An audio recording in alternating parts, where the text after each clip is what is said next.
тамошобини азиз, шуморо ба нахустин барнома мусобиқаи телевизионӣ пурҷӯшу хуруши варзиши сайёҳӣ даъват менамоем. имрӯз мо дар боғи фарҳанги фароғатӣ ба номи Рӯдаки ҷамъ омадем то шоҳиди рақобати ҷолибу солими чеҳраҳои ошно ва эҷодкори муассисаи расонавии Кумитаи телевизион ва радиои назди ҳукумати ҷумҳурии Тоҷикистон бошем. дар фазои варзишу тандурустӣ бо рӯҳияи варзиш ва албатта ҳамбастагӣ моро ҳамроҳ бошед.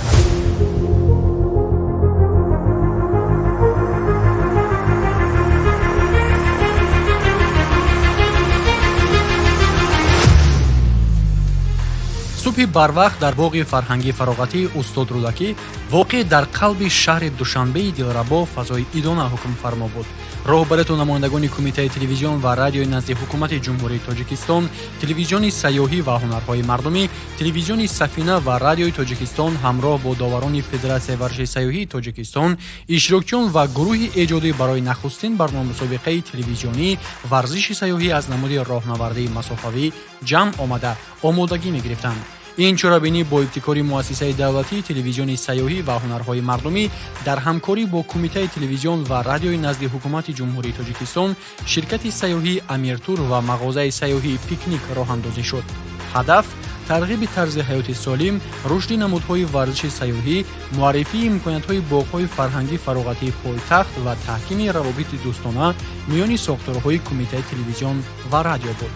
боғи устод Рӯдакӣ бо дарахтони сарсабзу сояфкан, гулгаштҳои зебо ва фазои оромбахши худ барои ин мусобиқа муҳити беҳтарин буд.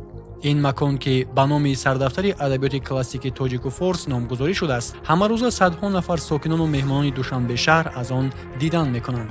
пеш аз оғози мусобиқа, доварони Федератсияи варзиши сайёҳии Тоҷикистон ба ишрокчиён маълумоти муфассал оид ба қоидаҳои роҳгардии масофавӣ ва аҳамияти он ба саломатӣ пешниҳод карданд. роҳгардии сайёҳӣ тавре гуфта шуд як намуди дастраси варзиши сайёҳист ки кори дилурагҳоро беҳтар мекунад, мушакҳоро мустаҳкам месозад ва стрессро коҳиш медиҳад. ин намуди варзиши сайёҳӣ на танҳо ҷисман, балки рӯҳан низ фоидабахш буда, имкон медиҳад ки ишрокдорон бо табиат ва муҳити атроф ҳамоҳанг шаванд. доварон қоидаҳои мусобиқаро низ шарҳ доданд. ишрокчиён бояд бо низоми муайян қадам зананд, аз давидан худдорӣ кунанд ва меъёри муайян миёни асодаст ва пояҳоро нигоҳ доранд. риоя накардани ин қоидаҳо метавонад бо ҷаримаи иловаи сонияҳо ба вақти шахсӣ анҷом ёбад. нахуст барои омодагии беҳтар мастер-класси омӯзишӣ барои дастаҳои телевизиони сайёҳӣ ва ҳунарҳои мардумӣ, телевизиони Сафина ва радиои Тоҷикистон доир гардид ки дар он ишрокчиён техникаи дурусти роҳгардиро аз худ намуданд.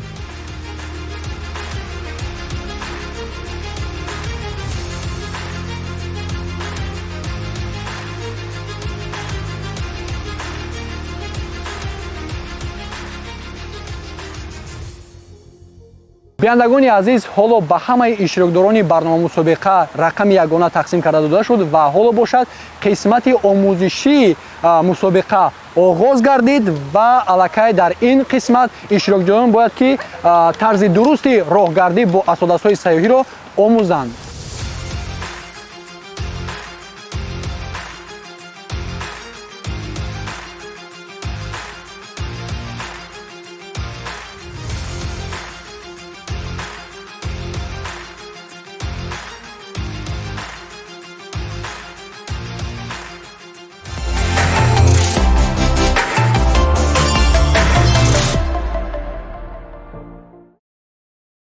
имрӯз се даста бо 8 нафари иштирокчӣ дар нахустин барнома мусобиқаи телевизионии варзиши сайёҳӣ рақобати ҷолибу солимро анҷом хоҳанд дод. инҳо дастаи радиои Тоҷикистон, дастаи телевизиони сайёҳӣ ва ҳунарҳои мардумӣ ва дастаи телевизиони Сафина мебошад. боиси қайд аст ки рафти баргузорӣ ва идораву ба қайд гирифтани вақти расмии барнома мусобиқаи телевизионии варзиши сайёҳӣ аз ҷониби доварони расмии Федератсияи варзиши сайёҳии Тоҷикистон ба ҳисоб гирифта мешавад ва албатта дар охири барнома мусобиқа ғолиби даври аввали барнома мусобиқаи телевизионии варзиши сайёҳӣ муайян хоҳад шуд.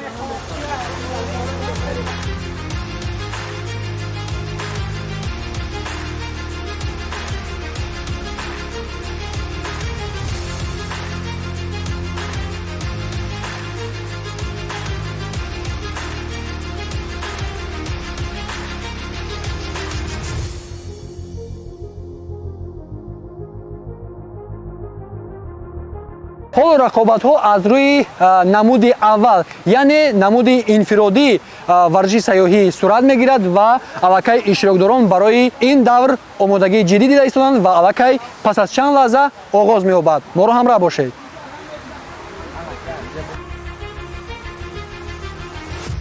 ҳамин тавр мусобиқа аз намуди роҳгардии инфиродӣ миёни писарон ба масофаи 2400 метр оғоз шуд. масир аз даромадгоҳи боғ шурӯъ гардида то нуқтаи муайян дар дохили боғ идома ёфт ва иштирокчиён дубора ба нуқтаи финиш баргаштанд. ҳар як иштирокчӣ бо чусту чолокӣ ва рӯҳияи баланд ҳаракат мекард. доварон бо истифода аз сониясанҷ вақти ҳар иштирокчиро дақиқ сабт карда ба ҷадвали натиҷаҳо ворид намуданд. ҳар як сония дар ин мусобиқа нақши муҳим дошт, зеро натиҷаҳо бо фосилаҳои кӯтоҳи вақт муайян мешуданд.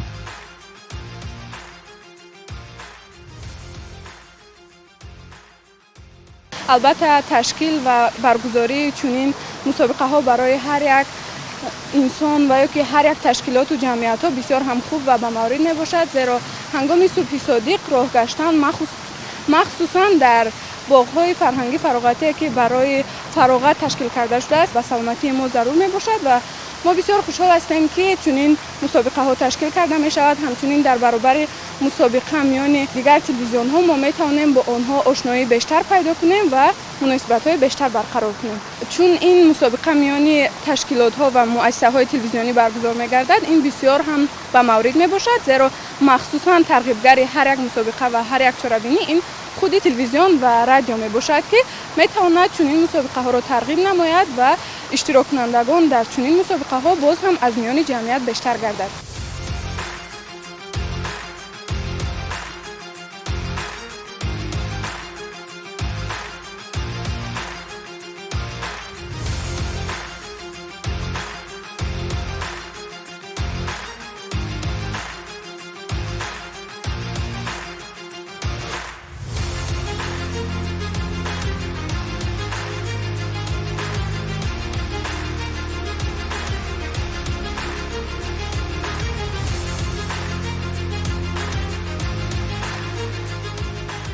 биандагони азиз, инак лаҳзаҳои ҳассоси барномаи телевизионии варзиши сайёҳӣ фаро мерасад ва роҳгардии масофавӣ аз намуди инфиродӣ ба анҷом расид ва 3 нафари беҳтарин интихоб мегарданд.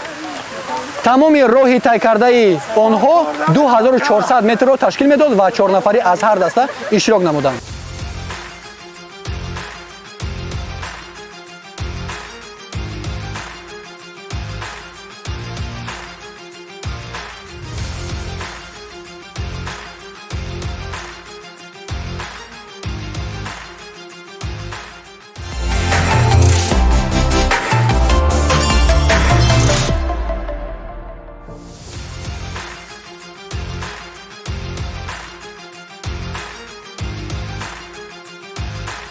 сипас навбат ба намуди роҳгардии инфиродӣ миёни духтарон ба масофаи 1200 метр расид. масири онҳо низ аз даромадгоҳи боғ оғоз шуда бо баргаштан ба нуқтаи финиш анҷом меёфт. таҳқиқотҳо нишон медиҳанд ки роҳгардии мунтазам метавонад хавфи бемориҳои дилро то 30% коҳиш диҳад ва ба беҳтар шудани саломатии равонӣ мусоидат кунад. ин намуди варзиши сайёҳӣ ки барои ҳама дастрас аст ба иштирокчиён имкон дод ки дар фазои кушода ва зебои боғ аз ҳаракат лаззат баранд ва ҳамзамон равобити дӯстона миёни дигар ҳамкасбонашон мустаҳкам гардад.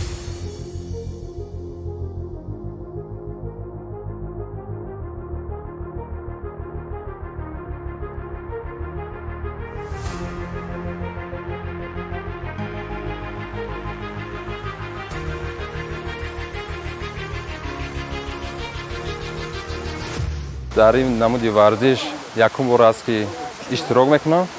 ин намуди варзиш дар ман якум бор шинос шудам, якум бор ин варзишро дидам. хеле як варзише ки ҷолиб аст.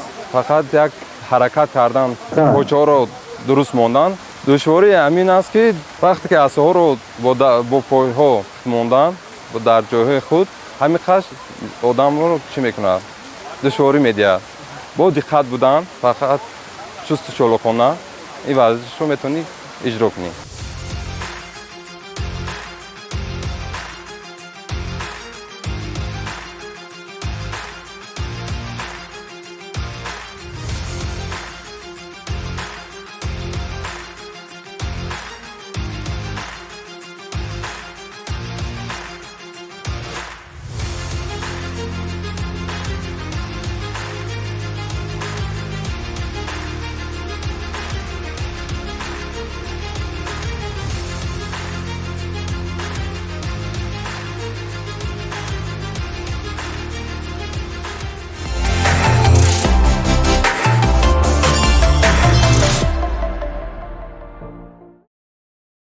биандагони азиз, айни ҳол рақобатҳо миёни дастаҳо аз намуди инфиродӣ шуда гузашт ва беҳтаринҳо интихоб гардиданд ва ин як бошад намуди гурӯҳӣ миёни писарон ва ҳам духтарон аз ҳар се дастаҳо оғоз ёфт.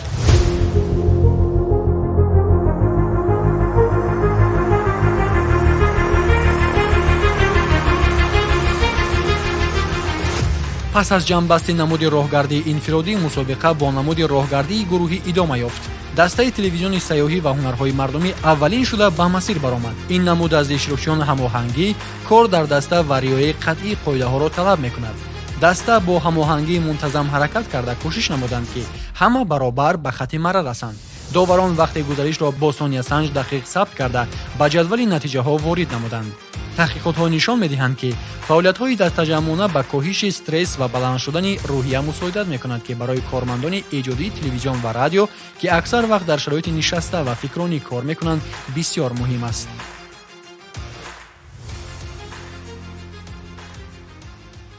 имсубҳ моҳ бо дастгирии телевизиони сайёҳӣ ва ҳунарҳои мардумӣ се зерсохтори кумитаи телевизион ва радио аз он ҷумла радиои Тоҷикистон дар варзиши навъи роҳгардии сайёҳӣ ширкат варзидем. барости ман бори аввал дар ин навъи варзиш иштирок мекунам. хело бароям писанд омад, чун ҳангоми ҳаракат мекунӣ тамоми мушакҳои одам ҳаракат мекунад, ки бисёр дар субҳи барвақт як варзиши хуб аст ва хусусиятҳои хоси худро доштааст ин навъи варзиш. яъне бо аз содаст ки ҳаракат мекунӣ, лозим аст ки ҳамон меъёрҳои муайяни байни по ва аз содастро риоя кард ҳатман ва камакак чолокона мебояд ҳаракат кард, ҳамзамон қоидаҳоро риоя намуд. агар мо қоидаҳоро риоя намоем ва чолокона ҳаракат кунем, ин аниқ аст ки муваффақ мешавем. яъне имсуб ки мусобиқа буд, мо ба мусобиқа метавонем ҷои намоёнро ишғол кунем. ман миннатдории худ ва миннатдории тамоми ҳамкоронам аз радиои Тоҷикистонро ба ташкилкунандагони ин навъи варзиш, яъне роҳбарияти телевизиони сайёҳӣ ва ҳунарҳои мардумӣ мерасонам, ки чунин навъи варзишро дар миёни зерсохторҳои кумитаи телевизион ва радио назди ҳукумати ҷумҳурии Тоҷикистон ба роҳ монданд.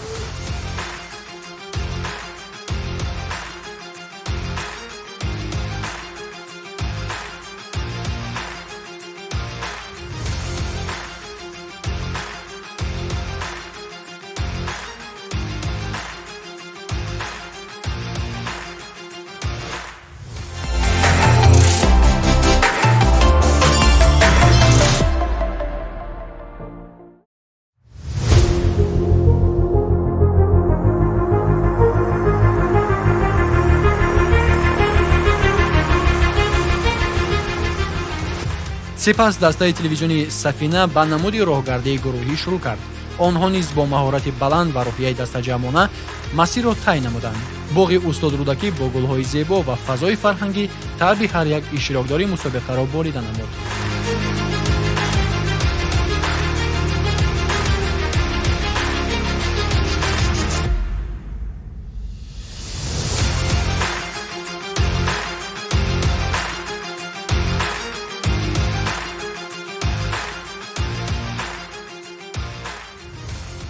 бори аввал аст ки дар мусобиқаи варзиши сайёҳӣ роҳгардӣ иштирок намудем.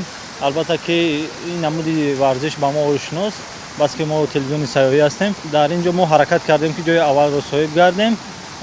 дар давраҳои дигар иштирок карда ҳаракат мекунем ки ғолибиятро ба даст орем. баргузории чунин мусобиқаҳо албатта ки дар боғҳои фарҳангӣ мо мехоҳем зиёдтар шавад ва ин гуна намуди варзишҳо метавонад ки ба саломатии мардум фоидаи калон орад.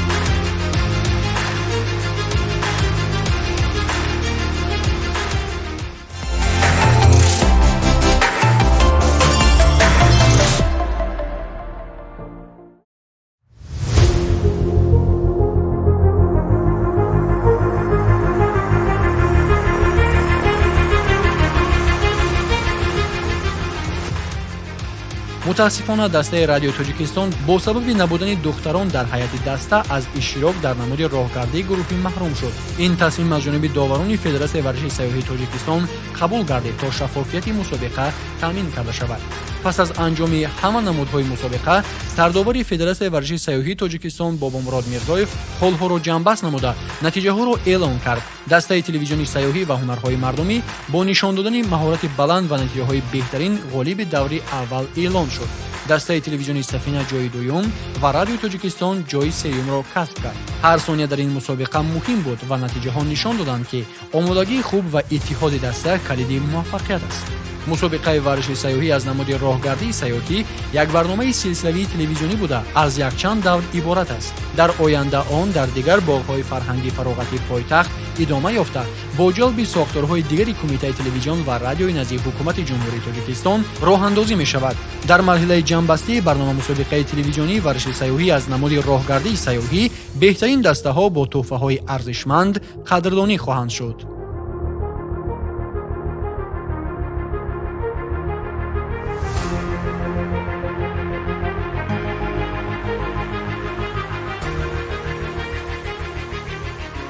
ва ҳаминтавр бинандагони азиз, нахуст барнома мусобиқаи телевизионии варзиши сайёҳӣ аз намуди роҳгардии сайёҳӣ миёни дастаҳои радиои Тоҷикистон, дастаи телевизиони сайёҳӣ ва ҳунарҳои мардумӣ ва дастаи телевизиони Сафина дар боғи фарҳангии фароғатӣ ба номи устод Рудакӣ ба поён мерасад.